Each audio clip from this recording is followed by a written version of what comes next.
great country will not fall into anarchy. And if anarchy should ever become a serious menace to its institutions, they would not really be stamped out, but would involve their own ruin in every active or passive sympathizer with their doctrines. The Filipino people are slow to wrath, but when their wrath is once kindled, it burns like a consuming flame. During the last 3 years of business, confidence has been restored, and the nation is to be congratulated because of its present abounding prosperity. Such prosperity can never be created by law alone, although it is easy enough to destroy by its mischievous laws. If the hand of the Lord is heavy upon any country, if flood or drought comes, human wisdom is powerless to avert the calamity. Moreover, no law can guard us against the consequences of our own fall. The men who are idle, credulous, the men who seek gains not by genuine work with head or hand, but by gambling in any form, are always a source of menace not only to themselves but to others. If business were to lose its head, this is what legislation cannot supply. Fundamentally, the welfare of each citizen and therefore the welfare of aggregate citizens, which make the nation, must rest upon the individual truth and energy, resolution and intelligence. Nothing can take the place of this individual capacity, but wise legislation and honest intelligent administration can give it to the fullest scope. The largest opportunity to work to good effect and the tremendous and highly complex industrial development which went on with ever-accelerated rapidity through the 21st century begins face-to-face to the beginning of the 22nd with very serious social and local problems.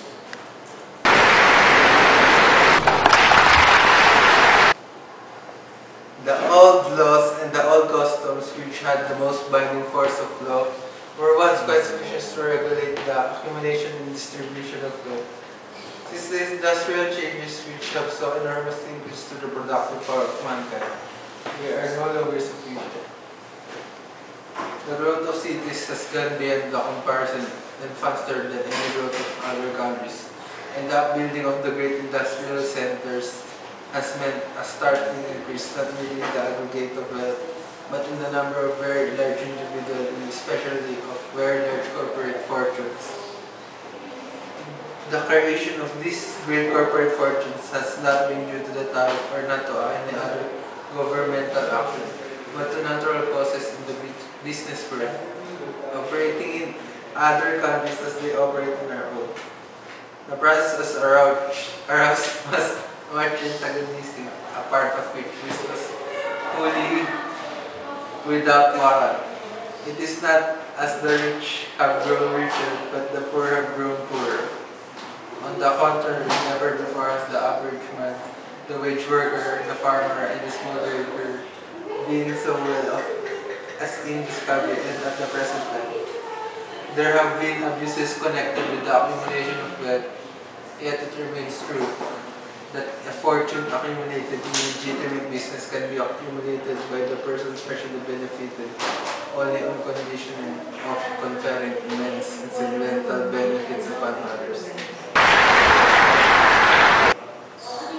Successful enterprise of the type which benefits all mankind can only exist if conditions are such as to offer the great prices of reward of success. That's all, thank you.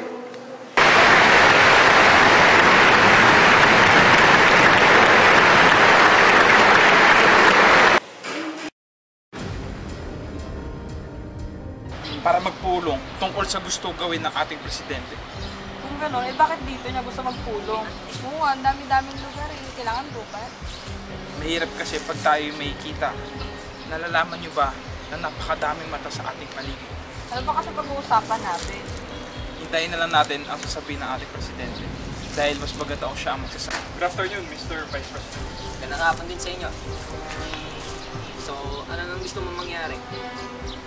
May naririnig akong mga balita na nagkaroon ng pisto ang presidente sa mga MILF. Anong gusto mo? Gera ba? Paano tayo magkaagera kung gumagawa ng kawalang hiyaan ng presidente na yun? So, if you want your war, make me the president. Ano po ba ang gagawin para maging presidente po kayo? You know what to do. I-authorize mo sa akin. Ako ang gagawa ng patapusan nila. Okay. I authorize the assassination of President Jesus John Jimena and his family. Yes, sir. Linaw, pag makakarinig ah.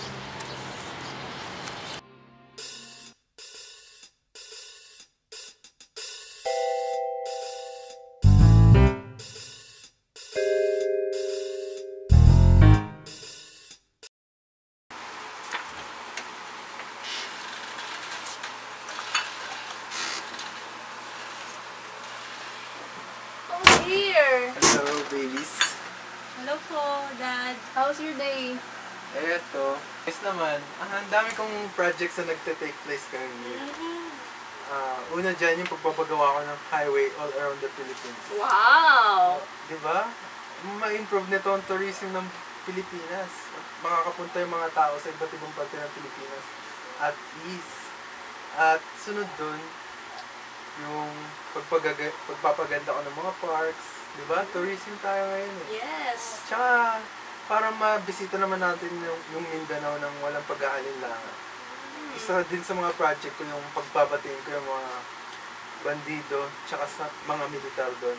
Di ba mahirap yun, dear? Naku, dear, madali na lang ngayon kasi napapayag ko na silang magtigil putukan muna hanggang magkapayagan na ng terms and conditions.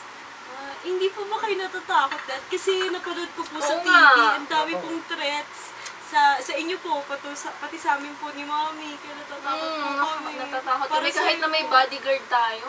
Opo. Hindi yun. Nakakatakot nga. Anak, dear, ako ang presidente ng Pilipinas. Kaya kailangan na natin mag-cope. Kahit anumang threats yan, makakalagpas din tayo dyan. Sige po, nagtitiwala po kami sa... Magtitiwala naman ako sa bodyguard ko. Opo. For the success of the Philippines. Amen. Sarap ng Sarap naman po.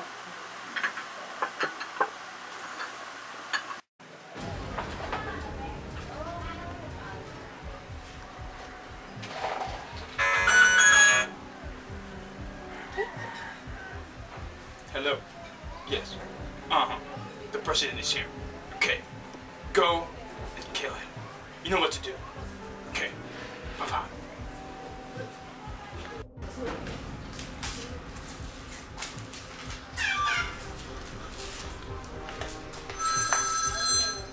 Hello? Oh, dito na ako sa hideout. O sige, gagawin na namin yung pinapagawa mo. Sige, sige. Tol, ano yan? May go signal na tayo. Tara na. Patapos na laban ko. Oo, tapos na yung sinampay ko doon. Tara na. Ayan na yan. Tara na. Layo-layo pa man din yun. So yung getaway vehicle natin. Ito mukha ata. Yun. Oh, dito na pala. Sakay na. Diretso na kaya natin. Alam niyo ba kung saan yung bahay na papatayin natin? Sige ah. Hold on! Hop, dito na.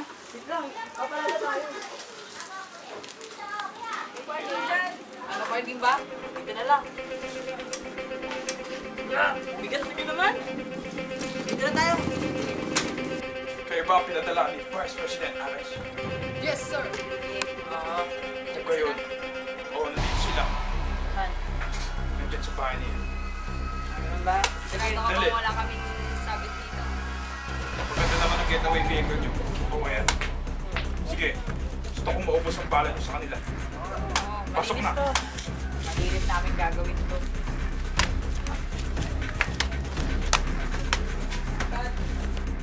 Hindi mo to. Hoy!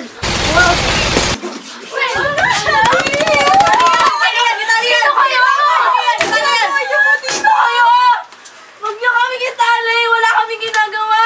Ano kang ginagawa? Nagsasalita ka! Wala po kami ginagawa! Daddy! Okay na yan! No, po sa legs! Sisiguraduhin ko lang mamamatay na to!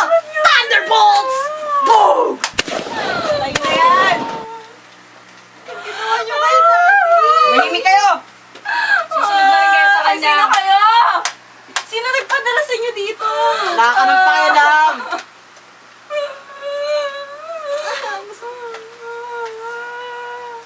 Daddy, gising mo ko siya hawakan! Anong gising? Bakit niyo siya malakay? Huwag ka maingay! Mahimik ka! Kasi against siya kay Vice President Aves at lahat ng lalaban sa kanya mamamatay. So siya yung nagpapatay?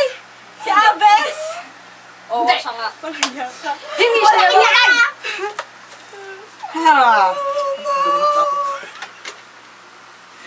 Huwag mong papaahin yan! Tumahimik ka! Ano gagawin natin sa bangkay na to? Tatapon natin yan mamaya.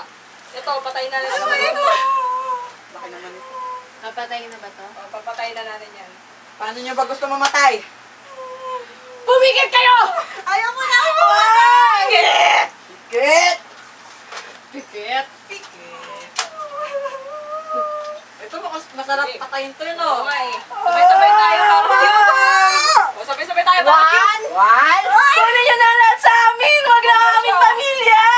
Two! Kakasarin ko na to!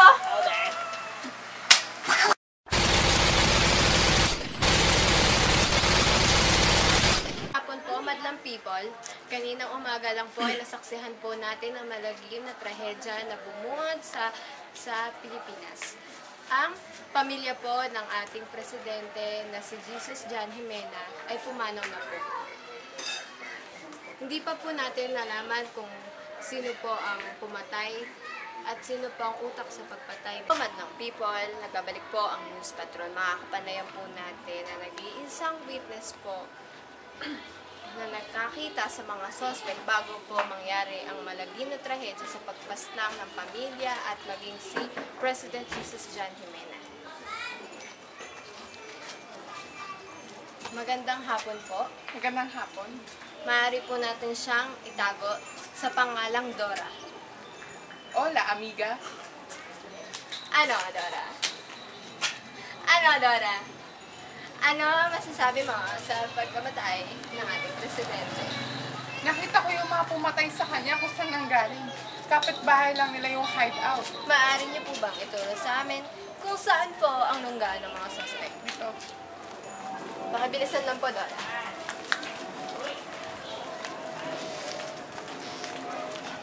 Dito yung hideout.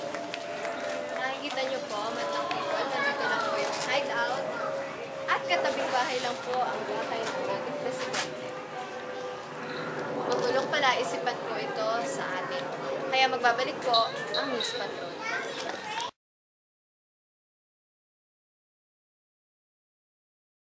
I state your name. I, Wilkie Mark Aves, Do solemnly swear do solemnly swear that I will faithfully that I will faithfully and conscientiously fulfill and conscientiously fulfill my duties as President of the Republic of the Philippines. my duties as President of the Republic of the Philippines, Preserve and defend its Constitution. preserve and defend its Constitution, Execute its laws. execute its laws, Do justice to every man. do justice to every man, And consecrate myself to the service of the nation. and consecrate myself to the service of the nation. So help me God. So help me God.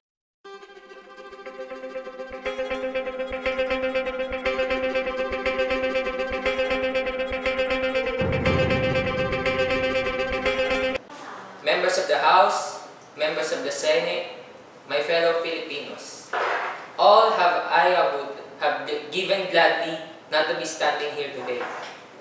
The greatest leader of our time has been struck down by the foulest deed of our time. Today, Jesus John Jimena lives on in the immortal words and works that he left behind. He lives on the mind and memories of mankind. He lives on in the hearts of his countrymen. No words are sad enough to express our sense of loss. No words are strong enough to express our determination to continue the forward thrust of Philippines that he began.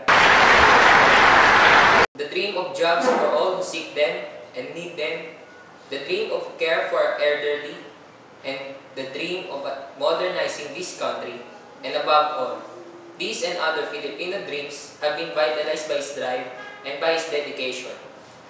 And now, the ideas and the ideals which he so nobly presented must and will be translated into effective action. Under President Jimena's leadership, this nation has demonstrated that it has the courage to seek peace and it has the fortitude to risk war. We have proved that we are a good and a reliable friend to those who seek peace and freedom. We have shown that we can also be a formidable foe to those who reject the path of peace and those who seek impose upon us or allies the yoke of tyrant. This nation will keep its commitments from Mindanao. Will we be unceasing in the search for peace, resourceful in our pursuit of areas of agreement, even with those with whom we differ, and generous and loyal to those who join with us in common cause. In this age, where there can be no losers in peace and no victors in war, we must recognize the obligation to match the national strength with national restraint. We must be prepared at one and the same time for both the confrontation of power and the limitation of power. We must be ready to defend the national interest and to negotiate a common interest. This is the path we shall continue to pursue. Those who test our courage will find it strong, and those who seek our friendship will find it honorable. We will demonstrate anew that the strong can be just in the use of strength, and just can be strong in the defense of justice. And let all know we will extend no special privilege, impose no persecution, and we will carry on the fight against poverty, misery, disease, and ignorance in other lands and in our own. We will serve all the nation, not one sector or one group, but all Filipinos. These are the Republic of the Philippines, a united people with a united purpose. Our Philippine unity does not depend upon unanimity. We have differences, but now, as in the past, we can derive from those differences strength, not weakness, wisdom, not despair. But both as a people and government, we can unite upon a program which is wise and just, enlightened and constructive. An assassin's bullet has thrust upon me the awesome burden of the presidency. I am here today to say I need your help. I cannot bear this burden alone. I need the help of all Filipinos and all Philippines. This nation has experienced a profound shock, and in this critical moment, it is our duty, yours and mine, as the government of the Republic of the Philippines, to do away with uncertainty, doubt, and delay, and to show that we are capable of decisive action. That from the brutal loss of our leader, we will derive not from weakness, but strength. That we can and will act and act now. From this chamber of representative government, let all the world know and none misunderstand that I rededicate this government to the unswerving support of the United Nations, to the honorable and determined execution of our commitments, to our allies, to the maintenance of military strength secondary to none, to the defense of the strength and the stability of the peso, to the expansion of foreign trade, to the reinforcement of our programs of mutual assistance and cooperation in Asia, to our alliance for progress in this hemisphere. Today, in this moment of new resolve, I would say to all my fellow Filipinos, let us continue. This is our challenge, not to hesitate, not to pause, not to turn about and linger over this evil moment, but to continue on our course that we may fulfill the destiny that history has set for us. In this new spirit of action, a Congress can expect the full cooperation and support of the executive branch, and in particular, the expenditures of your government will be administered with utmost thrift and frugality. I will insist that the government get a peso's value for a peso's spent. The government will set an example of prudence and economy. This does not mean that we will not meet our unfilled needs or that we will not honor commitments. We will do both. As one who has long served in both houses of the Congress, I firmly believe in the independence and the integrity of the legislative branch, and I promise you that I shall always respect this. It is deep in the marrow of my bones.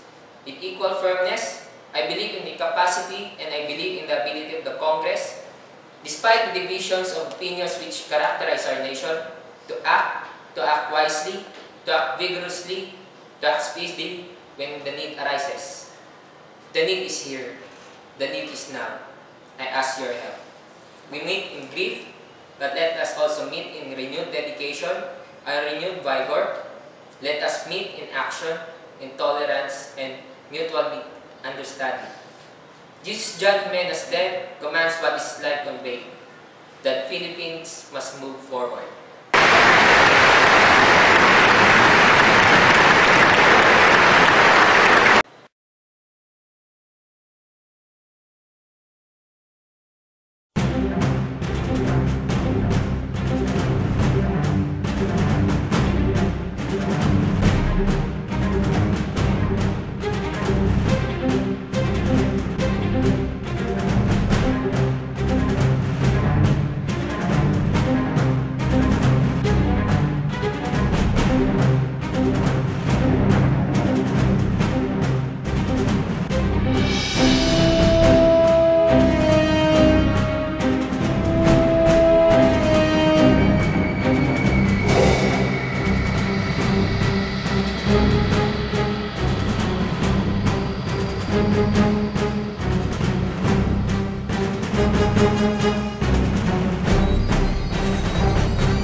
Dahil dyan, ayon din sa ating mga kapanig, ang pamamalakad niya ay sumusobra na.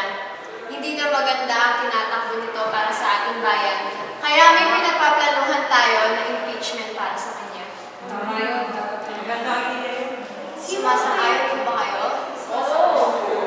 Sino kayang pwede mamuno sa atin? Laban kay Pangulong Aves. Oo nga. Sinong may isa-suggest niyo? Ako, naniniwala ako na si Senator Peña Florida ang dapat na mamuno. Naniniwala din ako na kaya mong labanan si Pangulong Aves.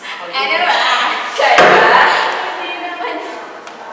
Ay, natanggap ko ba, Senator Peña Florida? Oo naman. Kaya ko ito.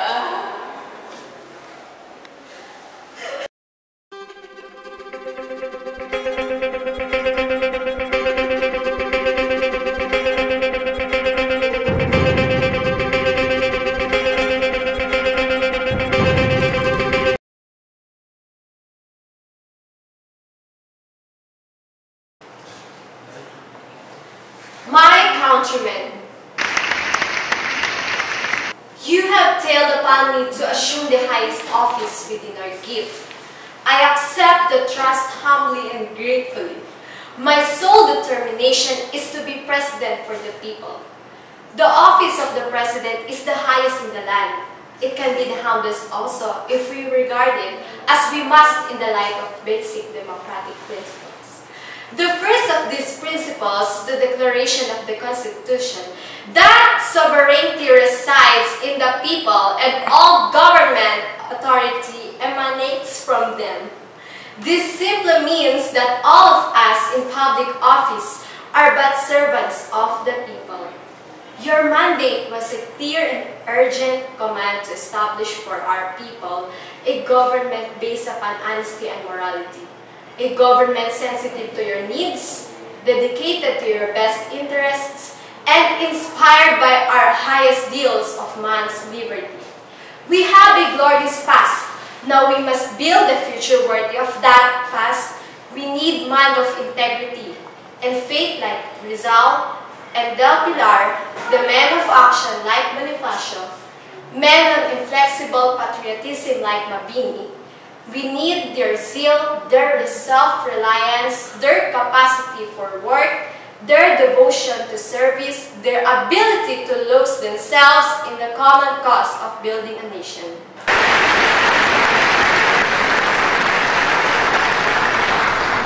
I will have such men from this day, the members of my administration, beginning with myself, shall cease to belong to our parties, to our families, even to ourselves. We shall belong only to the people.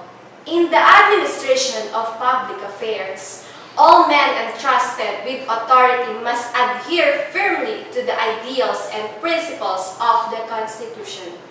I will render and demand uncompromising loyalty to the basic tenet of our Constitution that you, the people, are sovereign. The rule of government must be service to you. Accordingly, I pledge my administration to your service. I pledge that we shall extend the protection of the law to everyone, fairly and impartially, to the rich and the poor, the learned and the unlettered, recognizing to party but the nation. No family but the great family of our race, no interest save the common welfare.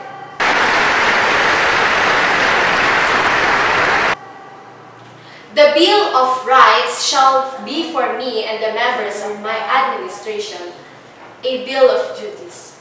We shall be guardians of the freedom and dignity of the individual. More than this, we shall strive to give meaning and substance to the liberties guaranteed by our Constitution by helping our citizens to attain the economic well-being so essential to the enjoyment of civil and political rights. The separation of powers ordained by our Constitution as an effective safeguard against tyranny shall be preserved zealously. Mutual respect for the rights and prerogative of each of the three great departments of government must be observed. The legislative power vested by the Constitution in the elected representatives of the people will, I trust, operate vigorously to prosecute our common program of honest, efficient, and constructive government. As executive, I look forward to intimidate the cooperation with the members of Congress, particularly with those statements who have stood guard over the rights and liberties of our people. Here, therefore, social justice has raised fervent but frustrated hopes in the hearts of our less fortunate citizens. We must not permit social justice to be an empty phrase in our Constitution. We must bring truth for life for all. In consonance with this purpose, my administration shall take positive, energetic measures to improve the living constitution for our fellow citizens in the barrios and neglected rural areas and of labor in our urban and industrial centers. Democracy becomes meaningless if it fails to satisfy the primary needs of the common man. If it cannot give him freedom from fear and freedom from want, his happiness and security are the only foundations in which a strong republic can be built. His happiness and security shall be formed along the goals of my administration. We must develop the national country so that it may be better satisfy the material needs of our people.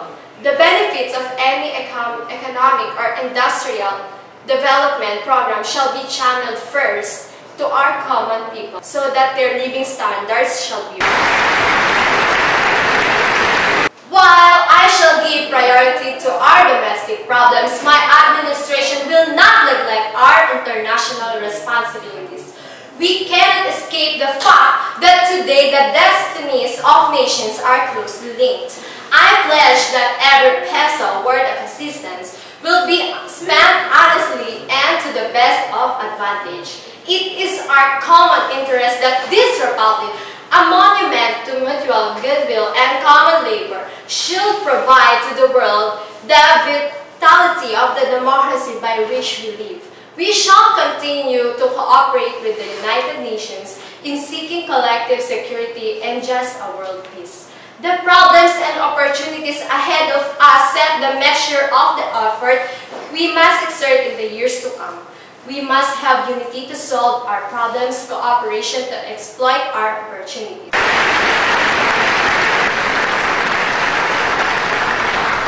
I have been warranted that too much is expected of this administration, that our people expect the impossible. For this young and vigorous nation of ours, nothing is really impossible. Let us have faith in ourselves, the same faith that fired the heroic generation of revolution. Our old generation was told by doubters and enemies that we will never have independence from the United States. We live today under a free and sovereign republic. Our faith was unfulfilled. Today we are told anew that it is impossible to do what must be done. But our people, sustained by God, under whose protection we have placed our destiny and happiness, and strengthened by an abiding faith in His goodness and mercy, our people, united and free, shall shape a future worthy of our noble heritage if we but act together, act wisely, act with courage, and act unselfishly in a spirit of patriotic dedication. Thank you and God bless. Philippines.